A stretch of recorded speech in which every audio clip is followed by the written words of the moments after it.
जय हिंद प्यारे बच्चों। स्वागत है आपका आपके अपने परिवार भारतवर्ष क्लासेस में। तो प्यारे बच्चों 9 दिसंबर 2023 दिन शनिवार को क्लास 6 का हिंदी और गणित का वीकली टेस्ट लिया जाएगा।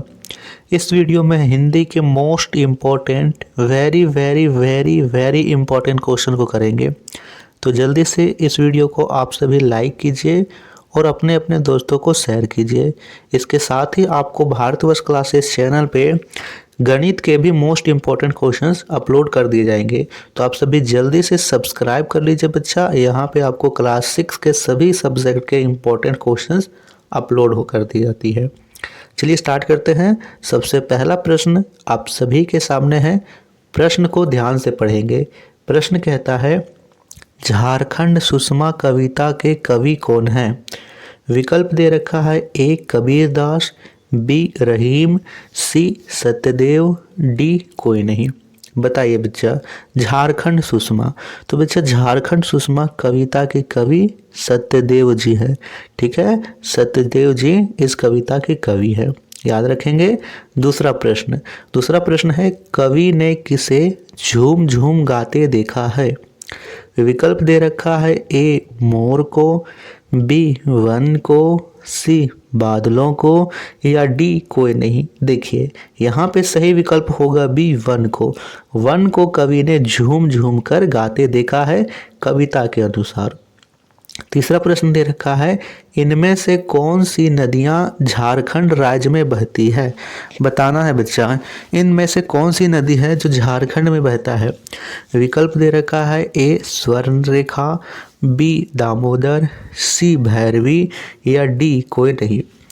तो आप सभी यहाँ जानते हो कि स्वर्णरेखा, दामोदर, भैरवी ये सभी नदियाँ जो हैं वो झारखंड में बहती है।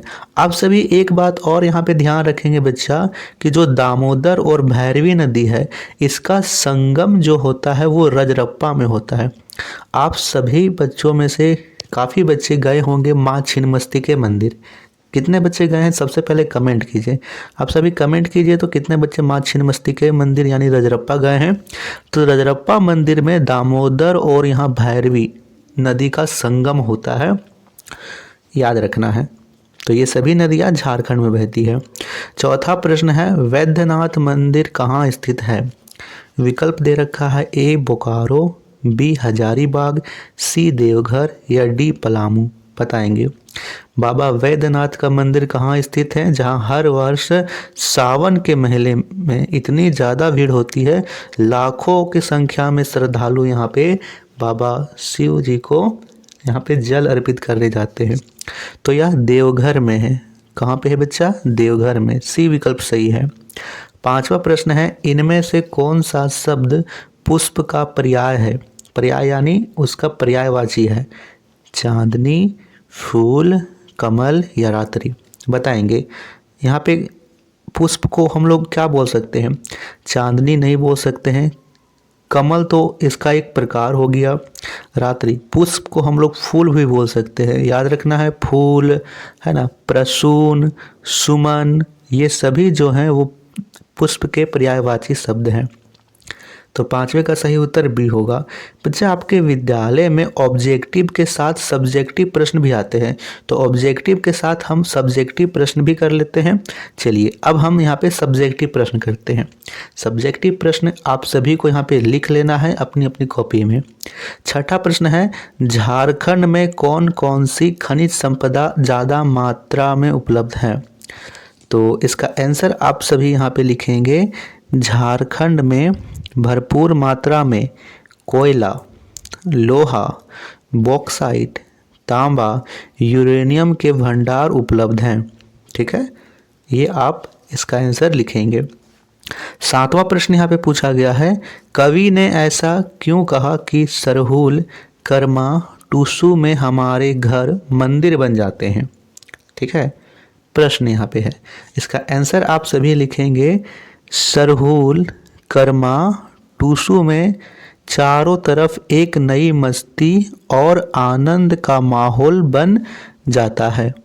चारों तरफ गीत, हंसी मजाक की ध्वनि सुनाई देने लगती है। लोग नए नए वस्त्र पहनते हैं। इस प्रकार ऐसा लगता है कि मानो हमारे घर आंगन मंदिर बन गए हों। ठीक है, चारों तरफ इस प्रकार का उत्साह और लोगों में उमंग होता है कि लगता है कि हमारे घर आंगन सभी मंदिर बन गए हों। ठीक है, 8वां प्रश्न, लेखक ने वाराणसी का क्या महत्व बताया है? तो इसका आंसर आप सभी लिखेंगे बच्चा यहाँ पे। लेखक ने वाराणसी को बहुत महत्वपूर्ण नगरी बताया है। वे कहते हैं कि गंगा के तट पर बसा यह नगर का सैकड़ों वर्ष पुराना वैभवशाली इतिहास रहा है। यह नगरी शिक्षा का बहुत बड़ा केंद्र रही है। यह नगरी प्राचीन काल में काशी राज्य की राजधानी रही है। याद रखना है, आपसे यहाँ पे बहुविकल्पी क्वेश्चन भी पूछा जा सकता है कि प्राचीन काल में काशी राज्य की राजधानी क्या थी, तो यहाँ पे वाराणसी याद रखिएगा।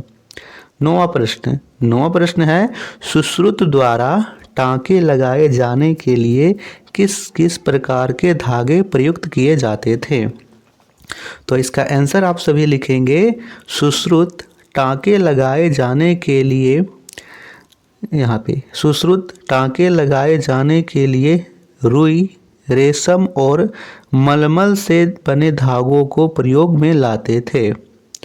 कुछ धागे चमड़े से भी तैयार किए जाते थे, तो कुछ धागे घोड़े के बालों से तैयार होते थे। टांके लगवाने के लिए त्वचा और विभिन्न ऊतकों की मोटी रचना को ध्यान में रखते हुए तरह तरह के धागे विकसित किए गए थे। याद रखना है, ये क्वेश्चंस इंपॉर्टेंट है। ये सभी आप क्वेश्चन जितना भी है बच्चा मोस्ट इंपॉर्टेंट है। 10वां प्रश्न यहाँ पे मैंने एक ग्रामर का रखा है, तो आप इसे भी याद रखिएगा। सर्वनाम के कितने भेद होते हैं? सबसे पहला आप सभी याद रखिए कि सर्वनाम किसे कहते हैं। तो याद रखना है, जो शब्द संज्ञा के स्थान पर आए उसे सर्वनाम कहते हैं। संज्ञा के स्थान पे जो शब्द आए उसे हम सर्वनाम कहते हैं।